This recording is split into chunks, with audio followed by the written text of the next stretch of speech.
Welcome to our channel. We're so glad you're here. If you love inspiring stories, powerful lessons, and thought-provoking content, you've come to the right place. Don't forget to hit the subscribe button and turn on notifications so you never miss an exciting update. Join our growing community and let's share the journey together. Officer Ben Taylor lazily stretched in his patrol car, staring at the empty road. The shift had been dull, and he was itching for some action. His eyes locked onto a black sedan, speeding just a little above the limit. The driver, a black man in a sharp suit, looked too confident for Taylor's liking. Taylor smirked, not liking the attitude the man was giving off. He muttered under his breath, "Got one," flipping on his sirens.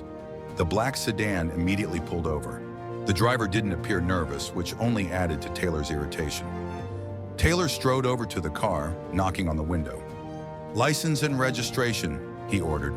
The man handed over the documents without a word. "Is there a problem, officer?" the man asked, his tone calm. Taylor immediately lied. "You were speeding."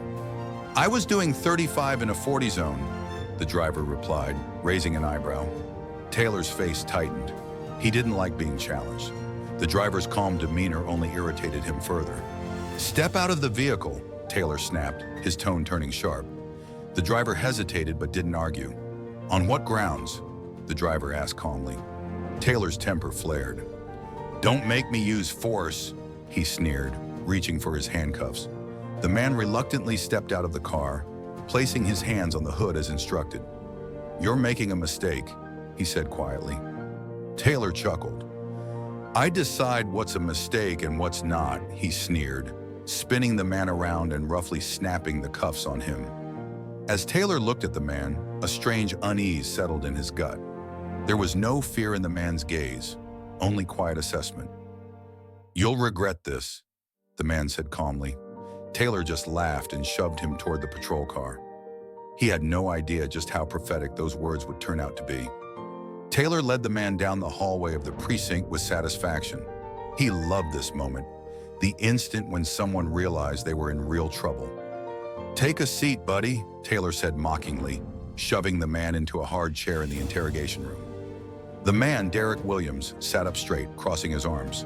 Unlike most detainees, he showed no anger or panic. Only his eyes betrayed that he had already calculated something. "Name?" Taylor asked lazily, beginning to fill out the report. Derek glanced at him with a faint smirk but said nothing.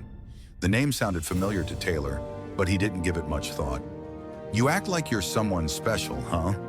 Think that fancy suit impresses anyone?" Taylor sneered, his voice dripping with disdain. Derek simply raised an eyebrow but remained silent. Taylor's irritation grew. Taylor was used to protests, pleas for a phone call, or outraged yelling. But this silence, it made him uneasy. "Okay, Mr. Big Shot," he scoffed and walked over to the duty desk. Officer Harris, sitting at the computer, was entering the detainee's information when he suddenly froze. "Oh my God, Dan! You just arrested the Attorney General!" Harris hissed in disbelief. Taylor's stomach sank. "What?" he muttered, trying to process what he just heard. Wordlessly, Harris turned the computer screen around. There, staring back at Taylor, was a government photo of Derek Williams, alongside the title, Attorney General. The words hit Taylor like a ton of bricks. "You have no idea what you've done, do you?" Harris said, his voice filled with disbelief. "This man oversees every police officer in this state. He fights corruption and abuse of power. And you just arrested him on a fabricated charge." Taylor swallowed hard, feeling the weight of his mistake.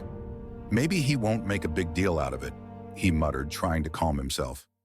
"Are you out of your mind?" Harris hissed. "Look outside." Taylor turned to the window and felt a chill run down his spine. Journalists were already swarming the precinct entrance, cameras flashing. Just then, the door to the interrogation room opened. Derek Williams walked out, flanked by the precinct chief and the lieutenant. The entire room fell silent as the Attorney General passed by. "Officer Taylor," the prosecutor's voice was calm, but held an undeniable authority. "I suggest you find yourself a good lawyer." He slid a business card across the desk. "You'll need it." Derek leaned in slightly, his eyes cold. "I'll definitely be attending your hearing," he said, his voice like ice. Taylor couldn't say a word as Derek walked out of the precinct, the cameras flashing and reporters shouting questions. In that moment, Taylor knew his career was over. The courtroom buzzed like a beehive. Journalists filled the rows, cameras clicked, and spectators whispered, discussing the scandalous case. No one could believe that a mere police officer had arrested the state attorney general. Sergeant Ben Taylor sat at the defense table, his face flushed with tension. He had been told this was just a formality, but deep down, he knew something was off. The doors swung open, and in walked Derek Williams, impeccably dressed in a tailored suit. He moved slowly with dignity, as if he controlled the entire room. His mere presence silenced even the most skeptical onlookers. Taylor involuntarily tensed as Derek passed by and took his seat at the prosecutor's table.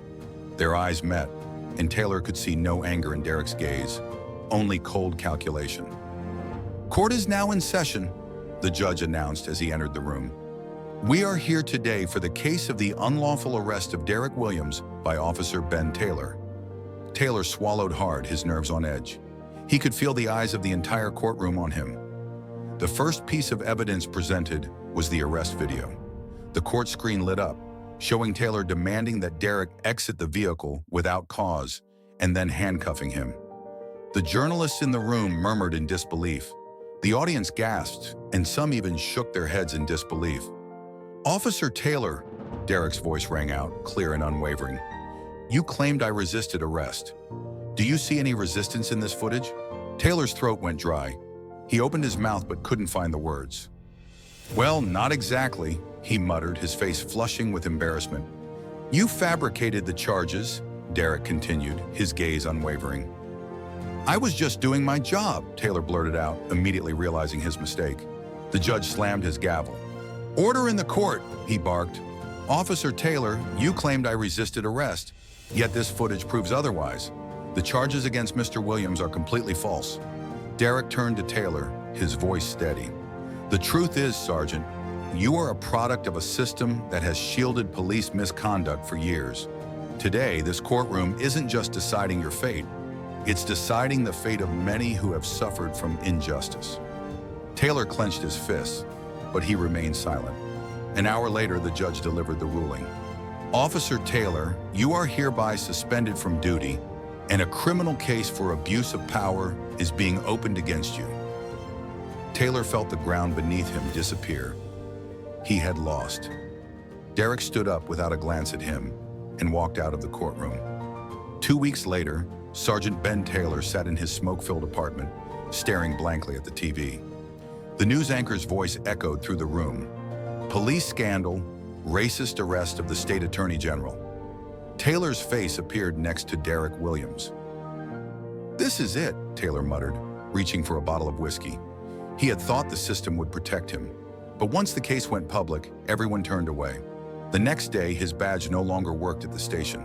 The receptionist avoided his gaze as she handed him the suspension notice. "You know this is politics, right? I was just doing my job." Orders from above. At headquarters, the police commissioner and a group of lawyers were waiting for him. "Sergeant Taylor, you're under internal investigation," the commissioner said, his voice cold. Taylor exhaled sharply. "For that damn Williams?" The commissioner shook his head. "Not just that.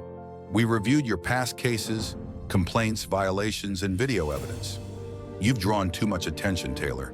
We can't ignore this anymore. You've become toxic." "You're throwing me away like garbage," Taylor muttered, his hands clenched into fists. "I've served 20 years and used the system for 20 years. Now it won't protect me?" The commissioner didn't flinch. "The police need a new image, Sergeant. You're too much of a liability." A week later, Taylor was charged with excessive force, false reports, and systematic discrimination. His lawyer was blunt. "Dan, this is serious. Plead guilty. Take a deal. You'll get probation, but you'll lose your badge forever." Taylor slammed his fist on the table. "I won't plead guilty." The lawyer slid a phone across the table. On the screen, Taylor could hear his own voice. "They're always hiding something. Keep them scared. This is a setup." "No, Dan," the lawyer said, shaking his head. "This isn't a setup. These are the consequences." The trial was public. Cameras captured every moment, and Taylor sat, fists clenched, avoiding the crowd's gaze. He knew the worst was yet to come. When the judge entered, everyone stood. Daniel Taylor, the court finds you guilty on all counts. You are hereby barred from law enforcement and sentenced to 3 years of probation. The crowd murmured, some even clapping. Taylor stared at the floor, his heart sinking. He had lost, but the worst part was Derek Williams watching him. No anger, no triumph, only cold satisfaction. In the hallway, they met face to face. Happy now? Taylor growled. Williams adjusted his cuffs. Justice has prevailed, Sergeant. Go to hell, Taylor spat. The system didn't break, Sergeant. It just doesn't work for you anymore. With that, Derek walked away, leaving Taylor with his shattered illusions. Outside, reporters celebrated the victory of justice.